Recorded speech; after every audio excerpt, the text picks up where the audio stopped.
అందరికీ నమస్కారం.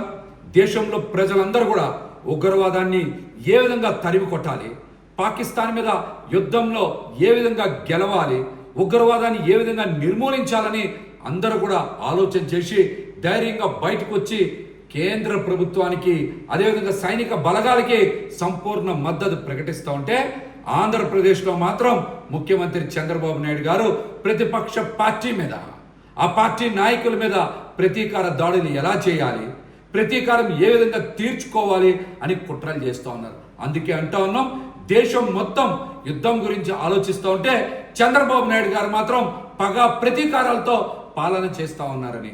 చంద్రబాబు నాయుడు గారి కక్ష సాధింపు చర్యలు వెర్రితలలు వేస్తూ ఉన్నాయి.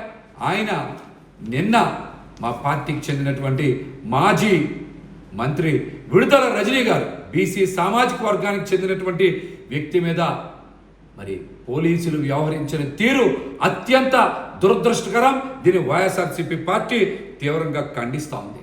వారి పట్ల పోలీసులు వ్యవహరించిన తీరుని రాష్ట్ర ప్రజలు, దేశ ప్రజలు అందరూ కూడా చూశారు. ముక్త కంఠంతో దీన్ని ఖండిస్తూ ఉన్నారు.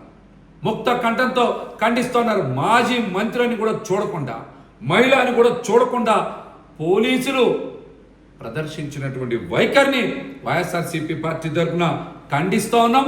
వారి తీరు అత్యంత అభ్యంతరకరం. మేము ఈ రోజున ఒకటే అడుగుతా ఉన్నాం, మాజీ మంత్రి గారి పిఏ రజనీ గారి పిఏ శ్రీకాంత్ని అసలు అక్రమంగా అరెస్టు చేసి తీసుకెళ్తా ఉంటే రజనీ గారు ప్రశ్నించకూడదా?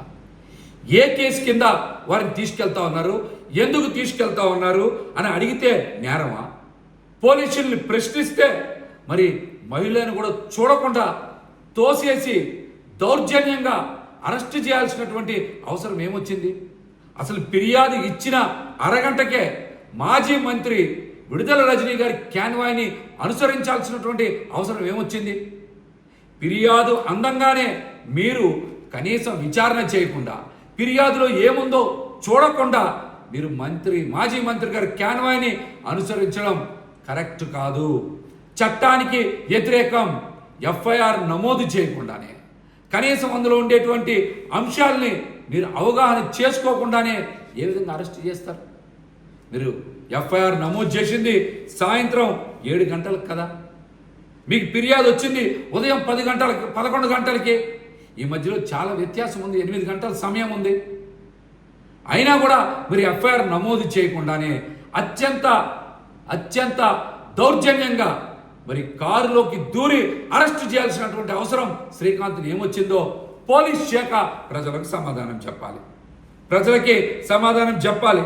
కనీసం ఆరోపణలో ప్రాథమిక వివరాలు ఉన్నాయా లేవా, చట్ట ప్రక్రియలో ఈ ఆరోపణలు నిలబడతాయా లేదా అనేటువంటి కనీస అవగాహన కూడా లేకుండా మీరు ఇంత దారుణంగా ప్రవర్తించడాన్ని ముక్త కంఠంతో వైఎస్ఆర్సీపీ కాదు, రాష్ట్ర ప్రజలందరూ కూడా ఖండిస్తూ ఉన్నారు.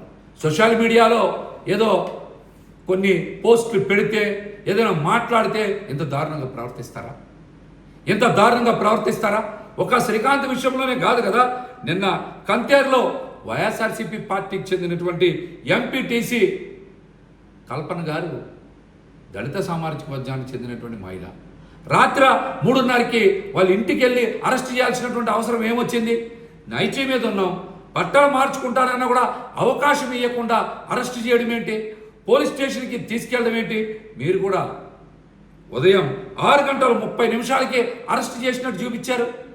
మీరు రాత్రి 3ంటికి వెళ్ళి ఉదయం 6:30కి అరెస్ట్ చేసినట్టు చూపిస్తారా? ప్రజలు ఇవన్నీ కూడా గమనిస్తూనే ఉన్నారు.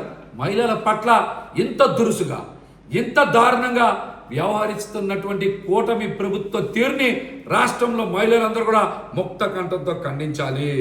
చంద్రబాబు చేస్తున్న మోసం తీరును సామాజిక మాధ్యమాల ద్వారా నిలదీస్తున్న ప్రతి ఒక్కరిని ఈ రోజున వ్యక్తిగతంగా హింసించేందుకే అధికారాన్ని అడ్డం పెట్టుకుంటున్నారన్న విషయాన్ని ప్రతి ఒక్కరు కూడా గమనించాలి. అలాగే సోషల్ యాక్టివిస్ట్ కర్రీ భాస్కర్ కావచ్చు, అదేవిధంగా వైఎస్ఆర్సీపీ యాక్టివిస్ట్ అయినటువంటి మహాలక్ష్మి గారు, ఆమె కుమారుడిలో చాలా మందిని అక్రమంగా అరెస్టులు చేస్తూ ఉన్నారు. ఇది అంత మంచి పద్ధతి కాదని కూడా కూటమి ప్రభుత్వాన్ని హెచ్చరిస్తూ ఉన్నాం. పోలీస్ శాఖ కూడా చట్టానికి లోబడి పనిచేయాలి. 7 సంవత్సరాల లోపు శిక్ష పడే కేసులు అయితే మీరు తప్పనిసరిగా నోటీసులు ఇవ్వాలని ఉంది. సుప్రీంకోర్టు ఈ అంశాన్ని చెప్పింది. మీరు ఎందుకు ఆ అంశాలని మీరు అనుసరించట్లా? ఎందుకు అనుసరించట్లా? రెడ్ బుక్ రాజ్యాంగాన్ని అమలు చేయాలని చూస్తే ప్రజలు తిరగబడతారు, కూటమి ప్రభుత్వాన్ని తిప్పి కొడతారని కూడా హెచ్చరిస్తున్నాం. ఈరోజు అధికారం ఉంది, మనం ఏదైనా చెయ్యొచ్చు, ఎట్లాగైనా సరే ఎవరి మీదైనా దాడి చేయొచ్చు అనుకుంటే ఇది ఎల్లకాలం సాగదని కూడా మేమైతే హెచ్చరిస్తూ ఉన్నాం. ఒక పక్కన దేశంలో అందరూ చూస్తూ ఉన్నారు, ఉగ్రవాదులు మహిళలని వాళ్ళ కుటుంబ సభ్యుల ముందే దారుణంగా చంపేసి ఆ మహిళల యొక్క నుదుట తిలకాన్ని తీసేశారనే కదా ఆపరేషన్ సింధూర్ అని పేరు పెట్టి ఉగ్రవాదం మీద పోరాటం చేస్తూ ఉంటే, మరో పక్కన మహిళా పైలట్లు కూడా పాకిస్తాన్ బంకర్ల మీద దాడులు చేస్తూ ఉంటే, ఉగ్రవాదుల్ని నిర్మూలిస్తూ ఉంటే, ఆంధ్రప్రదేశ్లో మాత్రం మహిళల మీద ఇంత దారుణంగా పోలీస్ శాఖ వారు ప్రవర్తించడాన్ని అందరూ గమనిస్తూ ఉన్నారు. ఇది అంత మంచి పద్ధతి కాదని కూడా హెచ్చరిస్తా ఉన్నాం. అంత మంచి పద్ధతి కాదని హెచ్చరిస్తా ఉన్నాం. మహిళల ఆత్మ గౌరవాన్ని, వారి యొక్క హక్కుల్ని కాలరాసేటువంటి మీకు తప్పనిసరిగా రాష్ట్రంలో ఉండేటువంటి మహిళలందరూ కూడా తగిన రీతిలో బుద్ధి చెప్తారు. ఇంతవరకు ఎక్కడైనా సరే మీరు హాస్టల్లో ఆడపిల్లలు బాత్రూంలో కెమెరాలు పెడితే ఎక్కడైనా సరే మీరు న్యాయం చేయగలిగారా? ఎక్కడ పడితే అక్కడ మహిళల మీద దాడులు జరుగుతున్నాయి, యువతల మీద దాడులు జరుగుతూ ఉన్నాయి, రేప్ ఘటనలు జరుగుతూ ఉన్నాయి. అనేక ఘటనల మీద మీరు సరైనగా ఎందుకు స్పందించలేకపోయారు? మహిళలకు ఎందుకు అండగా నిలబడలేకపోయారు? వారికి రక్షణ ఎందుకు కల్పించలేకపోతా ఉన్నారు? కూటమి ప్రభుత్వం మహిళల రక్షణ మీద దృష్టి సారించకుండా కేవలం వైఎస్ఆర్సీపీ పార్టీకి చెందినటువంటి మహిళా నేతలను కూడా ఇష్టానుసారం టార్గెట్ చేసి వారి యొక్క ఆత్మ గౌరవానికి భంగం కల్పిస్తే మీకు పతనం తప్పదని కూడా హెచ్చరిస్తా ఉన్నాం.